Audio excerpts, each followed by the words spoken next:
Well, Suzanne, it's nice to be here and to talk today. We have a little bit of a history. I won't go into the nitty-gritty details, but I would want to say that you are one of the big reasons that sort of led me on the path of the Jungian training and meeting you in Stockholm. It must have been close to 15 years ago, believe it or not. Put me really in the right direction. So I'm really happy to be here and to talk to you about Jung and psychedelics. Before we dig into the actual topic, maybe for the people who don't know you, could you say a little bit about yourself and your research and relationship to the works of C.G. Jung? That's quite a long story. I will try to make it short. My first encounter with Jung was in 1998. I was studying the history of religion, and we had a section about the psychology of religion. And we read a book about Freud, and that was the start. And I also met a person there who became actually the father of my children, and he had read Jung. And so we started to discuss Jung, and I was very reluctant at the start, but more and more I started to read, and I had actually at the time also a huge surge of dreams coming up, like really a flood of material coming up. So I had a big help sort this material when I was starting to read Jung and his view on dreams.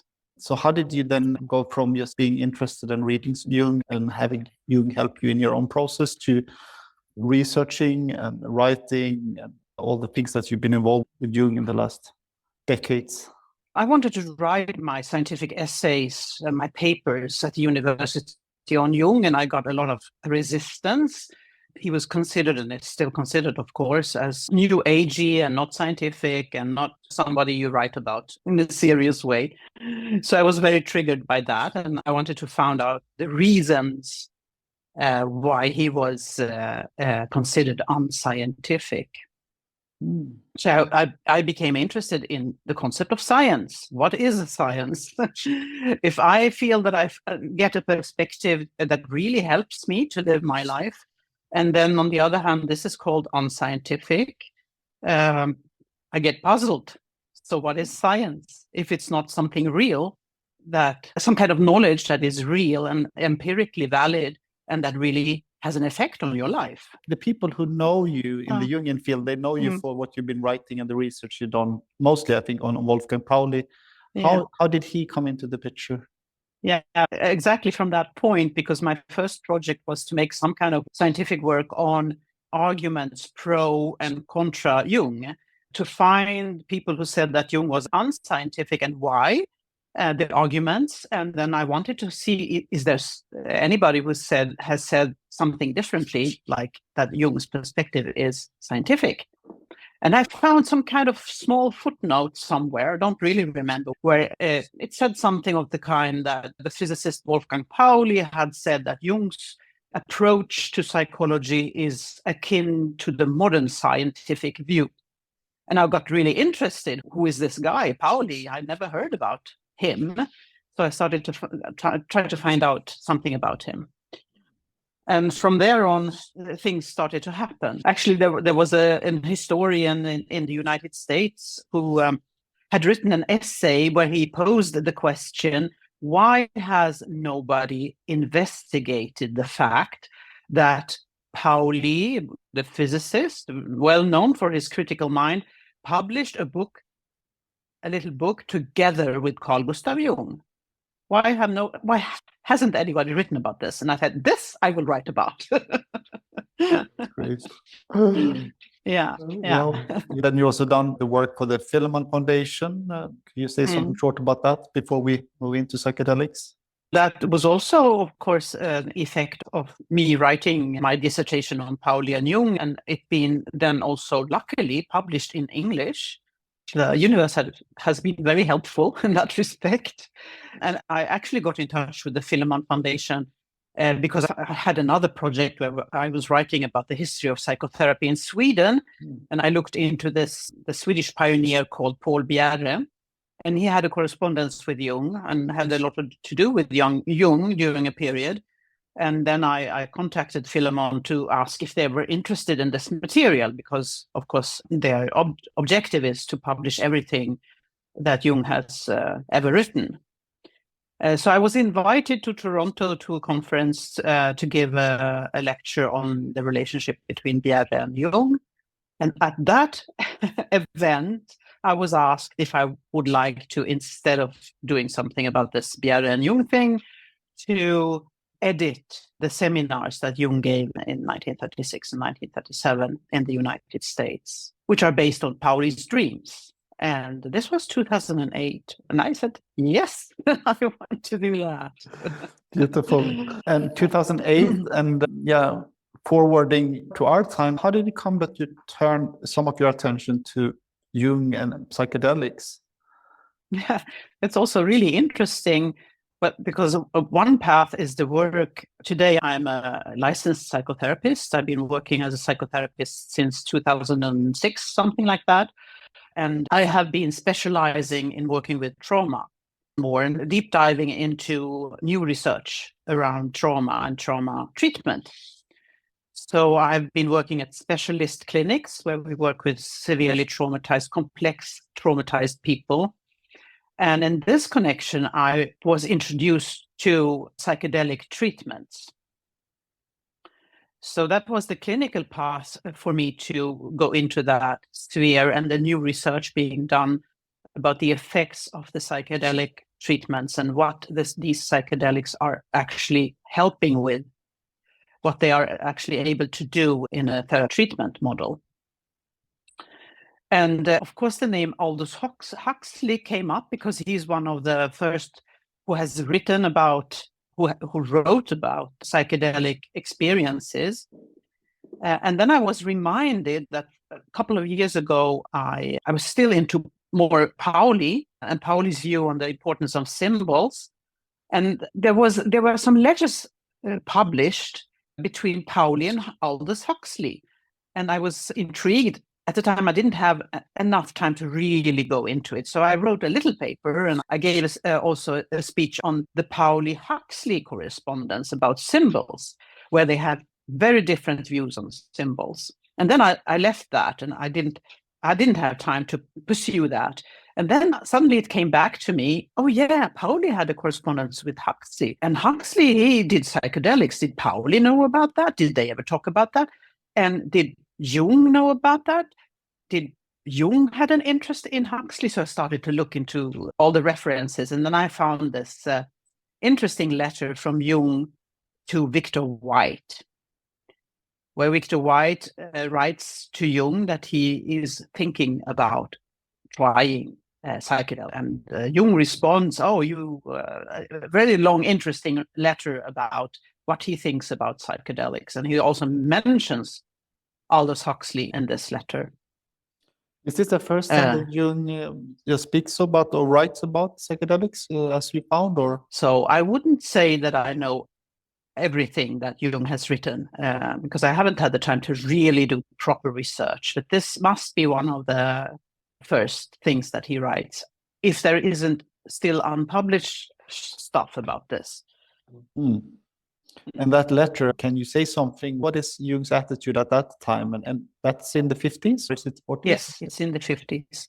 He says that, but this letter is so interesting because it's so Jung.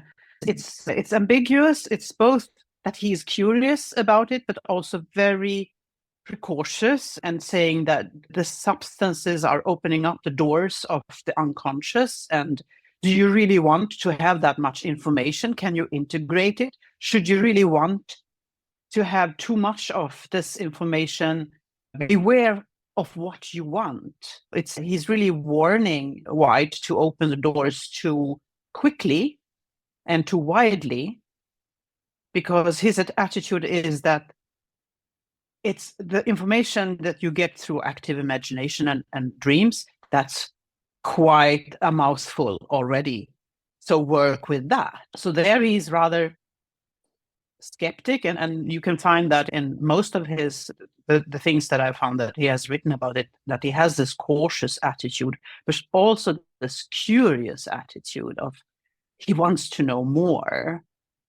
Do we know if Mr. White proceeded and took psychedelics or? No, I don't think we know that. It seems that he was not, but he answered to Jung and said that he would actually not do it, but that he was just, because he felt stuck inside. He was contemplating it, but he was himself quite also skeptic or cautious about it. But of course, we don't know. We don't know if he actually tried, because he was at the time in England at the clinic where another Jungian-inspired doctor actually had started to use LSD as treatment for the inmates at a psychiatric clinic. Sanderson was his name. And he actually developed the first kind of protocol for how to work with the combination of therapy and psychedelics. And this is also very interesting that this was developed at the time, and it's still referred to today by modern research as a pioneering work. Yeah, I'm thinking like now as you spent some time with researching Jung and psychedelics and the relationship there, can you share a little bit more about what you found? My focus, my interest has landed on the correspondence between Humphrey Osmond, who was a psychiatrist, very interested in Jung, his close relationship to Aldous Huxley. Osmond was the psychiatrist that brought mescaline to Huxley in the early 50s, which introduced Huxley to the substances. And then later they tripped a lot together with the different kinds of substances, which made Huxley write about all his experiences. And also Huxley develops an ontology about the nature of reality, a kind of non-dual love. Light and love is the essence of everything, like worldview, which he, of course, gets through experiencing these substances. But they also discuss Jung a lot in their letters. And as I mentioned before, Huxley didn't like Jung's focus on symbols. He thought that was like going astray into the manifold different symbolic expressions. Huxley's view was rather focusing on the light, the love, the letting go of the ego. And Osmond is somewhere in between. He says, yes, I can resonate with you on that maybe Jung puts too much focus on dreams and interpreting dreams. Maybe that is not very helpful always and so on. But on the other hand, Jung's knowledge about the inner world, the archetypes, and all this knowledge about what can come up from the unconscious, that's very important knowledge. And Osmond really tries to argue for Jung in the letters to Huxley. And actually, Osmond also has a correspondence with Jung. This correspondence is not published in the collected works.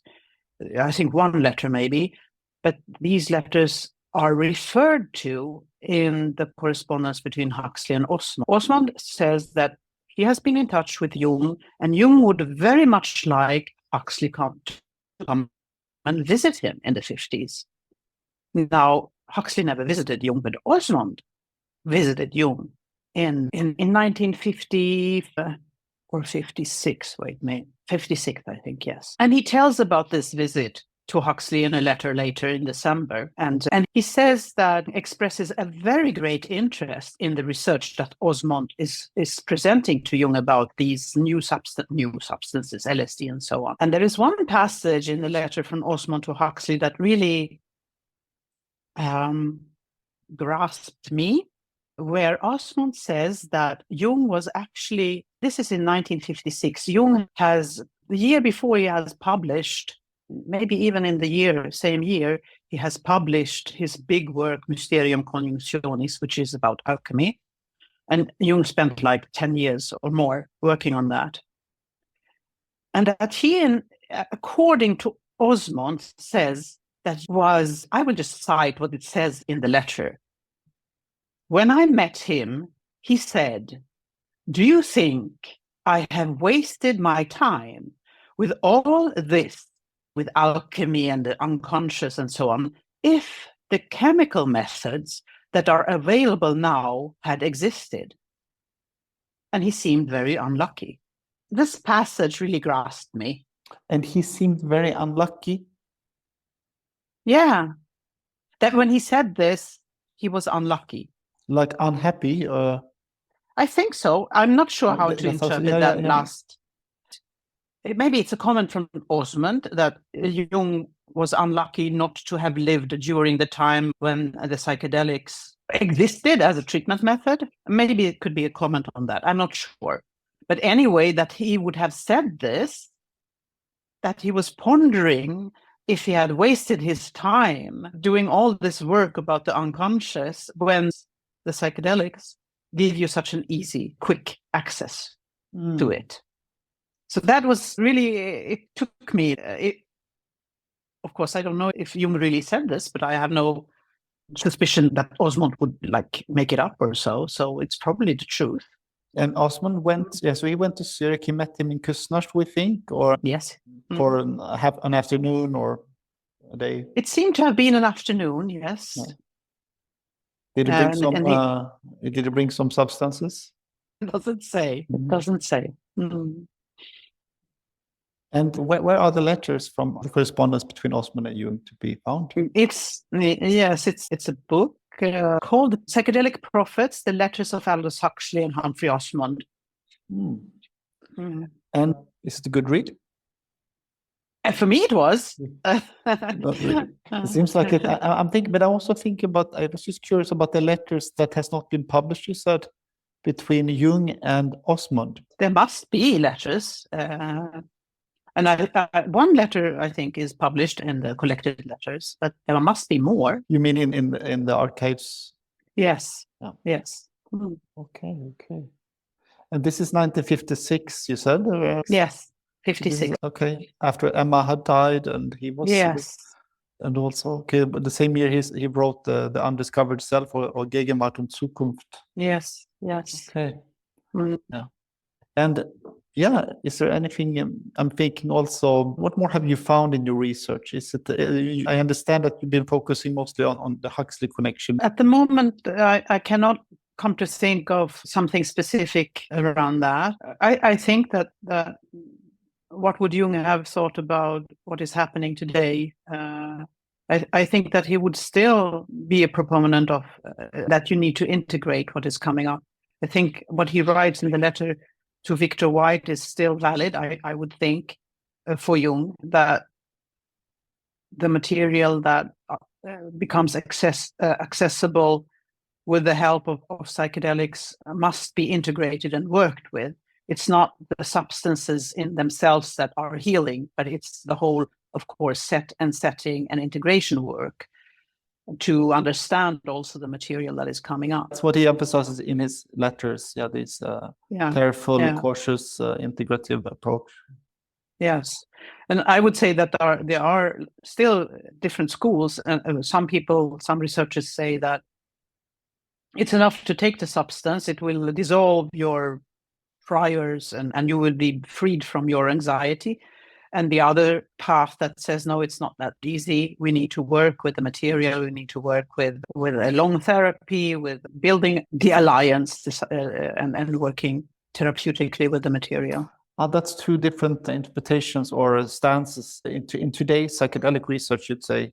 Yes. Okay. And I would say it's the same difference between Huxley and the Jungian approach. For Huxley, the symbols and all that stuff was just something that you should, like almost in a Buddhist meditation, you should not care for that material. That's just like excessive, not dirt maybe, but it's not important. The importance is to come to the experience of love and light. And I would say that's still a difference if you have a Jungian approach to this, that you're interested in the material, in the symbols that are coming up from the unconscious. Was Huxley, I know he was many things, but was he a Christian or was he? No, he was, I find him to be quite a Jungian. That is, in his perennial philosophy, where he says that all the big religions and all the big philosophers actually talk about the same thing, about the deepest issues, existential issues. And in that sense, he's quite Jungian, I would say, because Jung also says that all the religions have the same source, Same the source, self, or yeah. the longing for wholeness, to be connected to the self, and so on. But wouldn't you also say that still your historical or traditional background is also important to? Yes. Yeah. Yes, that would Jung say. Yeah. I think Huxley was more on the side that you can skip all that. It's the superficial, or it's on the surface. The symbols or the specific religions are on the surface, and the important thing is to go beyond that. Mm. And being involved and going a bit deeper into this research and these lectures, has it changed your thinking or view of Jung, or has it brought something new to light in you that makes you think differently about anything related to Jung or Jungian psychology, or is it more fitting with what you already knew? Yes, I think I have reflected a lot about the role of symbols, and that I myself sometimes have grappled with, if you can get lost, if you go too much into the details of the symbols and try to understand everything as what does this symbolize? And the other path, which I could call it Buddhist or whatever, where you try to empty yourself and be receptive of something that's expressible in symbols so much. But I thought I got some help from Pauli and Pauli's answer to Huxley about symbols, that even the experience of light and love is also a symbol, but maybe on another level than the symbol of the snake or the symbol of the flower or something. Was it also a critique of understanding, or trying to understand, or like that understand the limit of understanding somehow? Is that around this with the symbols versus sort of appreciation or acceptance or experience letting of the go? light? Yeah, letting go more. Yeah, while going into the symbols, exploring them, writing about them, about every little thing in a fairy tale, the symbol of the comb or whatever, that would maybe that you would get lost in all that. But I haven't myself. I'm both interested in. I find it lovely with the symbols, but sometimes it feels it's also very healthy to back off and to be in this silence, or this emptiness, and just letting go of all the symbols and all the words and everything. I don't think that this is alien to Jung in any way. It's just different emphasis somehow. It actually makes me think of Wolfgang Giger's critique of Jung when he speaks that Jungian psychology is becoming, I think it was a psychology of glory, where too much emphasis on the symbol, too much focus on the numinous. He then proposed the psychology of the cross, which has less to do, more with the central, more with the emptiness, more with the catonic empty of images, actually.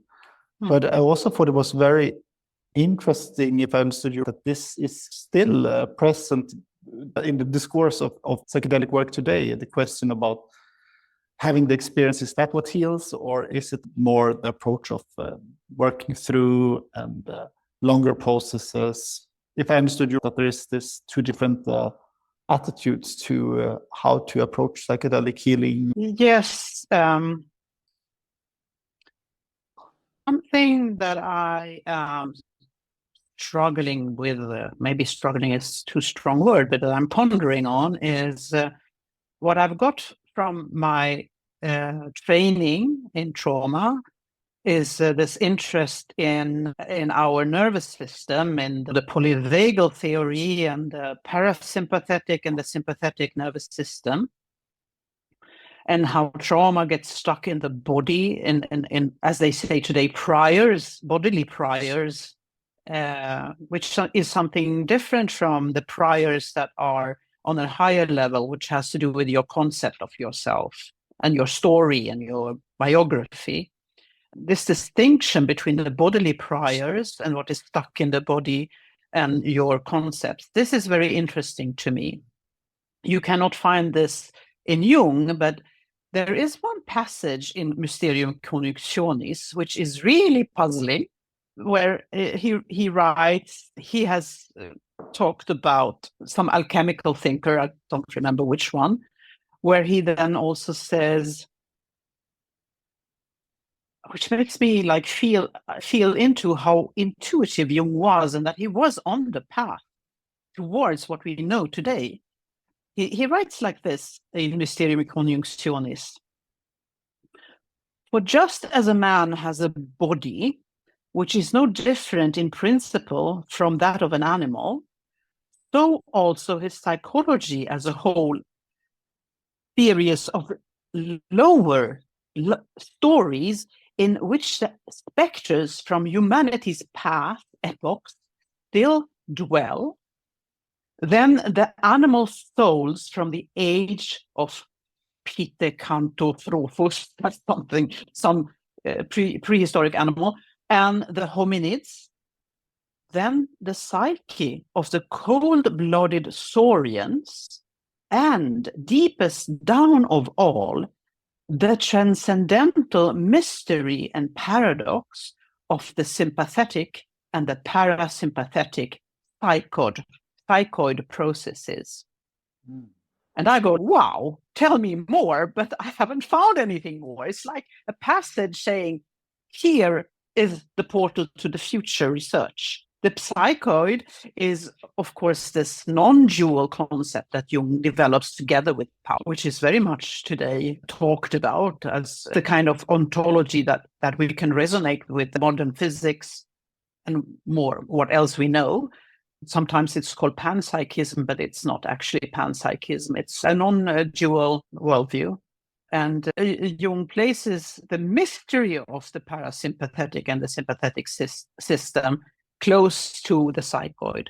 This sounds so interesting to me, and I want to explore this more. I don't know where it will take me, but I also get the feeling that this is something important. And you're gonna put your attention there, or put some of your attention? Yes, my attention is already there. Because when you work with psychedelic assisted therapy, you really step into something you could call the psychoid sphere, where I, as a therapist, get information from the body of my patient that is not mine, without it's being spoken out loud. And you can check it with the patient. I got this picture, and it's exactly where the patient is inside. And is that, in your experience, having worked with people in classic or psychotherapy and also psychedelic assisted psychotherapy, you can experience this in both, or you only experience this in? No, in both. But it has to do with that you step into altered state of consciousness. And you can, of course, step into altered states of consciousness with other techniques than psychedelics. Breath work, active imagination, hypnosis, relaxation. And some people go there easily without any substances. Today, in your work clinically, psychedelics, how are you looking at that, and how are you working with that from what you can share? Working with it with a trauma focus. And the main objective is to loosen, to maybe not totally dissolve, but partly dissolve dysfunctional strategies, perceptions, feeling complexes, so that the energy can start to flow again. It's very much about being stuck in dysfunctional thoughts or feelings or modes, whatever you call it, these rigid constructs. And the fear of the body, I would say, the fear of the body is very central to this work. If you can help the body to relax and let go, you have an opportunity to reorient and rebuild. So the substance is there to loosen up. It's there to start the process to open up these channels, and then with a bit more long-term treatments, or not. What is your view there with the years of experience you have? Yeah, how do you view psychedelics potentials? Like, how do you view it right now? Is it like a miracle medicine, or is it something different? No, I don't think it's a helpful or sometimes helpful substance to start a process. I don't think it's a miracle treatment at all. Many people have been tripping since the 60s, and they're not better people, or they're not more insightful. So it's a help to get the process going and to dissolve some rigidity in the system, but you need to do the work. I'm quite convinced of that. And do you think, because I don't have too much experience of this, but it seems like in the last years that a lot has been about taking quite high doses of psilocybin, or that it's a kind of intense experience, and then you're working, and then afterwards there's integration. But I know there's also methods where you're using psychedelics or MDMA in a smaller level, but a longer processes psychotherapeutically. Is that also a future where we will continue with therapy, but we will enhance it along the way with these substances? Or where do you see the development going?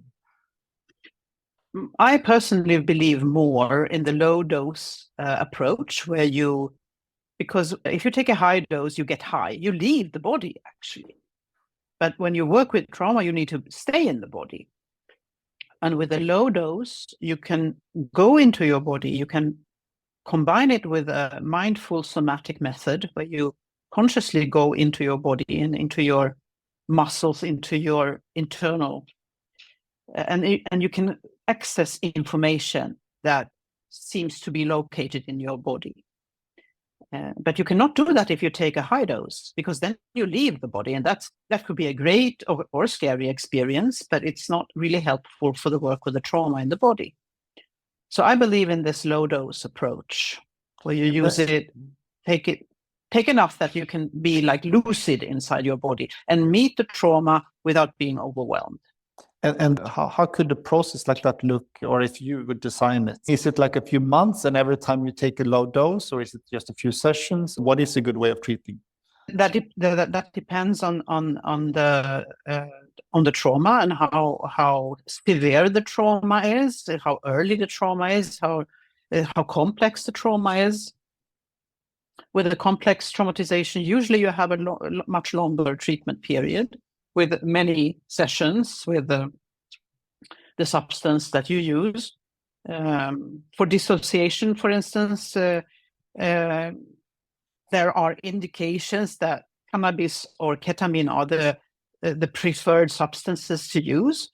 For some reason that I don't remember anymore, but there are some papers about that, why they are especially good for dissociation. Because it's very hard to work with dissociation otherwise. You don't, because you dissociate. You're not in touch with the trauma. But these two substances help you to stay aware in the body. So it's not MDMA or psilocybin which shows the best results in the more long-term treatment? Or yes, there has not been a huge amount of research in this, but there are indications this is the case. I don't know if I answered your question. Yeah, you did. No, I go into the nitty-gritty, but I find it interesting that you have the experience of looking at the historical records of Jung, but also in your practical work today. I'm also interested in your view of where things are going. If you have a view or if you have an understanding, because so much is being developed, but do you have yourself like an image of how this could look in 5 or 10 years? Is this going to be like standard? Also, the new type generation of Jungians will work with psychedelics, more integrative, and it will be more allowed also in the traditional medical system. So you have a sense of where things are heading? Yeah, I would imagine, yes, that more clinicians will work with psychedelics in some way. That is, I think so, yes. I think that the development will be that it will be legalized in a clinical setting to work with, because there's so many studies being done now that shows a good effect of working with it. And I really hope that it's the paradigm that says that it should be integrated in a longer therapeutic process that will win, and not just taking the substance and lying down and listening to some music. And but of course, if it helps, it's good. If it is helpful, it's fine. And what do you think if Jung would have now showed up as a young psychiatrist? What you have a fantasy of his stance in this world? Do you think? Yeah, I think that because he's very curious, and he's so much before his time already 100 years ago. So yes, I think he would be very curious, and that he would be super interested in the research on consciousness that is going on. The research on the body and the relationship of the body to consciousness and what is consciousness. I think he would be super interested in that. Because we don't know. We don't know what consciousness is. I'm thinking now when you speak about consciousness, and I'm thinking about Jung's concept of the collective unconscious, and I'm thinking about Jung's, I would say, emphasis in the last part of his life, in the undiscovered selves, in the Flying Saucer book, in the psychological view of conscience. He's speaking about, the individuated person in the world. Again, what you said before, like we have had the psychedelics since the 60s. Elon Musk, most of those people that tried it, but doesn't seem to help. Maybe there's a particular type of consciousness that they develop, but it doesn't seem to be a consciousness about the world and how the world is connecting with how we individually suffer. So, because there's also this collective level that it puts a lot of emphasis on. Yes, and I think also today there is such very interesting research on how maybe now today we have the language of the genes, so on, that maybe we inherit the trauma of our ancestors and stuff like that. That would be, I think he would be interested in that as well. And I think his emphasis on our shadow, I think that's one of the most important concepts in Jung's work, that we project our shadow when we go into conflicts and we put the evil on somebody else. This is still we still do that so much. And that would, I think he would still talk about that and how to work with that. And this is also something with people who take psychedelics, that they tend to spiritual bypass. They just distance themselves from the suffering of the world and get an above everything perspective, which is this very destructive, because you don't develop the compassion and the suffering. You need to be here in the body, in the suffering of being a complex human being, and you have to stand this paradox and this conflict of being body and soul. I think this is very important in Jung's work, and it's very important to me. It's for me like the compass of what is important with Jung. Yeah, and I think, at least in my understanding, that also connects to the world, to the planet, to the earth. Yes. And how we are earth and how we suffer with the earth. Because that's, again, I guess my just worry with all these amazing developments around consciousness and all this medicine, but still, how can we go on and live like we live? It makes one think that it cannot be. That's not understanding if we don't understand our relationship to the world and to the planet. Yeah, I'm thinking that there's important somehow to really hold that link.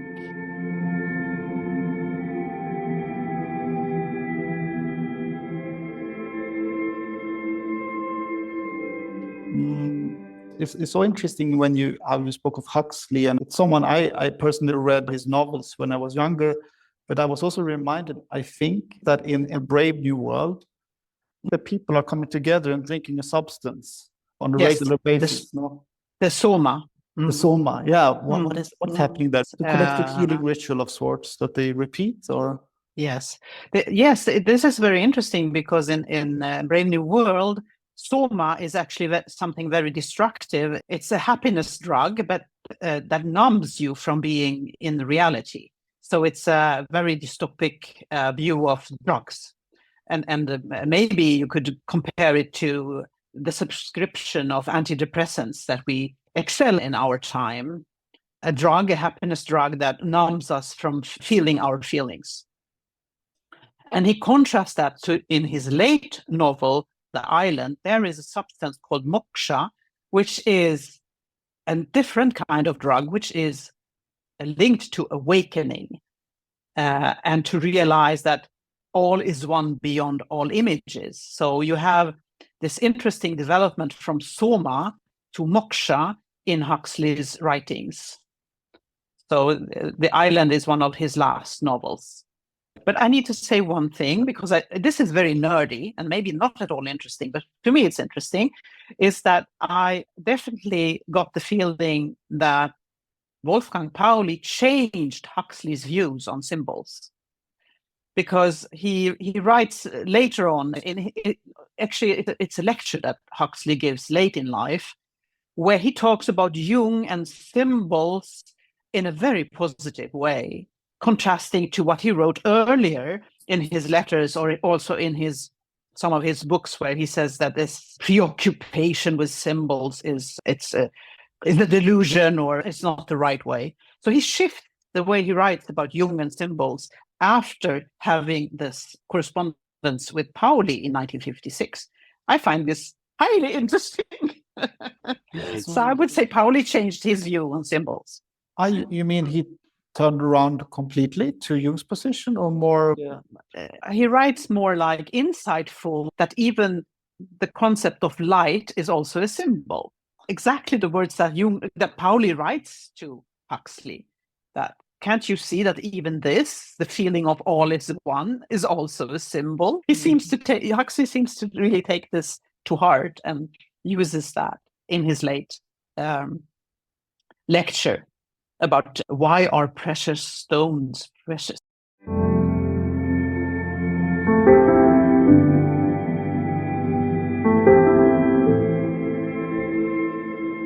Last question from my end. It's a direct one. Did Jung ever test or experiment with psychedelics?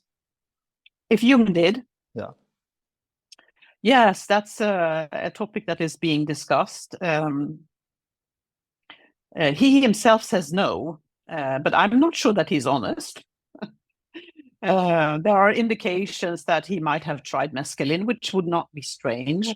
When he went to the United States in 1907, was it, or 8? He was invited to William James camp somewhere in the United States, and they were known to have using mescaline and peyote and stuff like that. Doesn't mean that Jung tried it, but he had ample possibilities of trying mescaline, and so it would not be impossible if he had tried it. But the indications are that he spent time there, or there might be more material that we don't know yet. That could be. It is said that in the Jaffe protocols that are actually published now, I think, he refers to mescaline experimentation, but in what way, I don't really know, because I haven't gotten the book yet. Is there something that we missed, or something that you're sitting with that you think would be important to share, or would be interesting to bring into the room? You already shared a lot, so that doesn't have to... No, I think I said my nerdy parts that I wanted to add.